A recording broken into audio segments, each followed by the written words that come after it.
സംസ്ഥാനത്ത് വീണ്ടും കാട്ടാനക്കലിയിൽ ഒരു ജീവൻ കൂടി പൊലിഞ്ഞു. പാലക്കാട് മുണ്ടൂരിലെ ഞാറക്കോട് സ്വദേശി കുമാരനെയാണ് കാട്ടാന വീട്ടുമുറ്റത്ത് വെച്ച് ക്രൂരമായി കൊലപ്പെടുത്തിയത്. ജനരോഷത്തെ തുടർന്ന് മണിക്കൂറുകൾക്ക് ശേഷമാണ് കുമാരന്റെ മൃതദേഹം ജില്ലാ ആശുപത്രിയിലേക്ക് മാറ്റിയത്. പാലക്കാട് ജില്ലാ ആശുപത്രിയിൽ വെച്ച് പോസ്റ്റ്മോർട്ടം പൂർത്തീകരിച്ച് മൃതദേഹം ബന്ധുക്കൾക്ക് കൈമാറി. പുലർച്ചെ 3:30 മൂത്രമൊഴിക്കുന്നതിന് വേണ്ടി വീട്ടുമുറ്റത്തേക്ക് ഇറങ്ങിയതായിരുന്നു കുമാരൻ. വീടിനടുത്തു നിന്ന കാട്ടാന കുമാരനെ ആക്രമിച്ചു.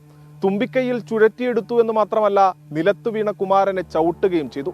തൽക്ഷണം തന്നെ കുമാരൻ മരിച്ചു.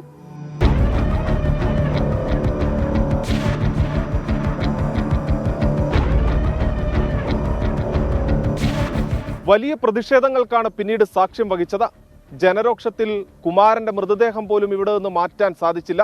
ഒടുവിൽ വനം മന്ത്രി AK ശശീന്ദ്രൻ തന്നെ നേരിട്ടിടപെട്ടു. പമ്പ് ആക്ഷൻ ഗൺ എന്ന് പറയുന്ന ഒരു പുതിയ വെടിവെക്കാനുള്ള സംവിധാനം, റബ്ബർ ബുള്ളറ്റ് ഉപയോഗിക്കുന്നതിന് പകരം അതിനേക്കാൾ കുറച്ചുകൂടി ശക്തിയുള്ള ശേഷിയുള്ള ഒരു സംവിധാനമാണ്. അത് നമ്മൾ വാങ്ങിച്ചിട്ടുണ്ട്. അത് ഉപയോഗിച്ച് ആനകളെ തുരത്താനുള്ള നടപടികൾ സ്വീകരിക്കും. MLA-യും MP-യും ജില്ലാ കളക്ടറും ചേർന്ന കുടുംബാംഗങ്ങളും നാട്ടുകാരുമായി ചർച്ച നടത്തി.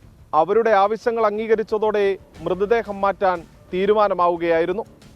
കൂടുതൽ RRT-കളെ നിയോഗിക്കാനും DFO ഇവിടെ തന്നെ ഇരുന്ന് അതിനുള്ള ഏർപ്പാട് ചെയ്യാമെന്ന് ഏറ്റിട്ടുണ്ട്. അത് ചെയ്യും. നഷ്ടപരിഹാര തുക ഇപ്പം തന്നെ പാതി 5 ലക്ഷം റുപ്യ ഇന്ന് തന്നെ ഭാര്യയുടെ പേരിൽ കൊടുക്കും.